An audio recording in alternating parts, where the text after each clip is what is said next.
Hello friends, स्वागत है आप सभी का।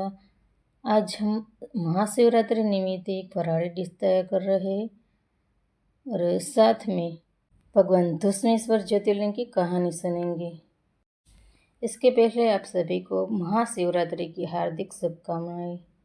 तो चलिए रेसिपी के साथ कथा सुनते हैं। यह ज्योतिर्लिंग राजस्थान के सीवर नामक गांव में स्थित है। शिव पुराण के अनुसार ये ज्योतिर्लिंग 12वीं यानी अंतिम ज्योतिर्लिंग है।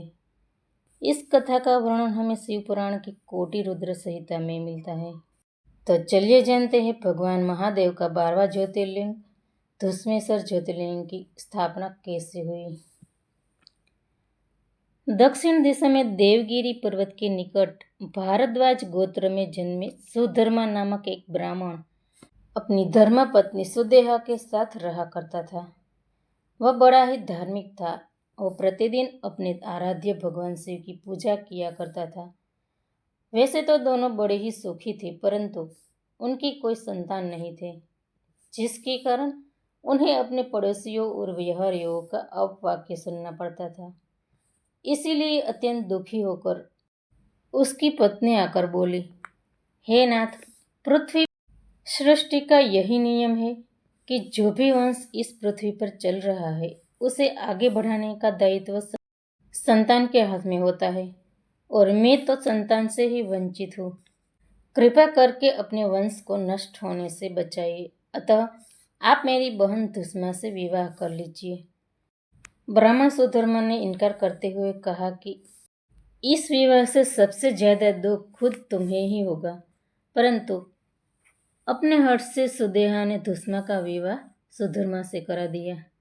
धुस्मा अपने बहन के कहने पर प्रतिदिन 101 पार्थिवलिंग बनाकर विधि पूर्वक उनकी पूजा करती थी और फिर उनका विसर्जन नजदीक के तालाब में किया करती थी। भगवान शिव की कृपा से धुस्मा का एक गुणवान पुत्र हुआ। धुस्मा का सम्मान बढ़ने लगा और सुदेहा के मन में अपने बहन के प्रति ईर्ष्या उत्पन्न होने लगी। समय आने पर उस पुत्र का विवाह हो गया। पुत्रवधू के घर आ जाने से सुदेहा और ईर्ष्या करने लगी।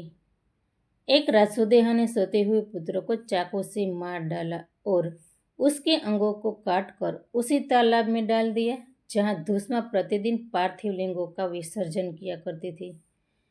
सुबह उठकर सुधर्मा और धुस्मा पूजा में लग गई, और जब पुत्रवधू ने पति के बिस्तर पर खून देखा तो वह रोने लगी और चिल्लाने लगी और सबको यह बात बताई। परंतु नित्य कर्म में विलीन पति पत्नी विचलित नहीं हुए, जबकि सुदेहा दिखावे के लिए जोर जोर से विलाप करने लगी।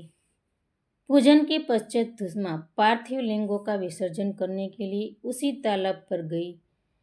तब उसने अपने पुत्र को वहां खड़ा हुआ देखा। वह जानती थी कि यह सब भगवान भोलेनाथ की लीला है। वह जहां पर पार्थिव लिंग का विसर्जन करती थी वहां उसके सामने एक ज्योति प्रकट हुई और भगवान शिव प्रकट हुए और धुस्मा का अपराध बताया और उसे मृत्युदंड देने के लिए वहां से प्रस्थान करने लगे। परंतु धुस्मा ने अपनी बहन के अपराध को क्षमा करने के लिए शिव जी को प्रार्थना की। इस पर भगवान शिव बहुत प्रसन्न हुए और उससे वरदान मांगने को कहा।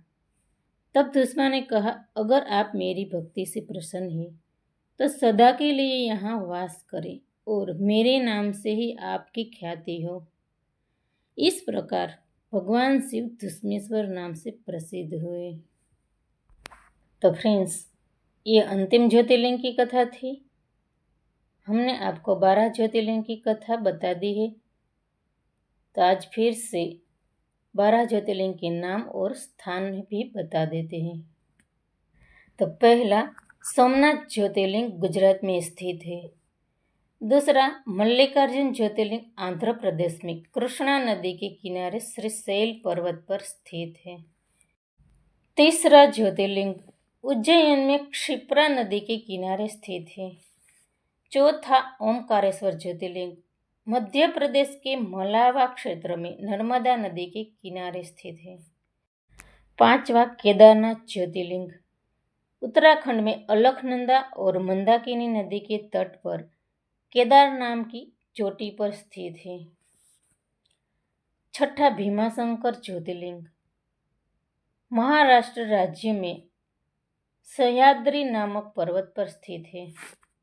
सातवां विश्वनाथ ज्योतिर्लिंग उत्तर प्रदेश के वाराणसी में गंगा नदी के तट पर स्थित है। आठवां त्र्यंबकेश्वर ज्योतिर्लिंग महाराष्ट्र में गोदावरी नदी के तट पर स्थित है। नौवां वैद्यनाथ ज्योतिर्लिंग झारखंड के देवघर में स्थित है। 10वां नागेश्वर ज्योतिर्लिंग गुजरात के द्वारका से बाहरी क्षेत्र की ओर स्थित है।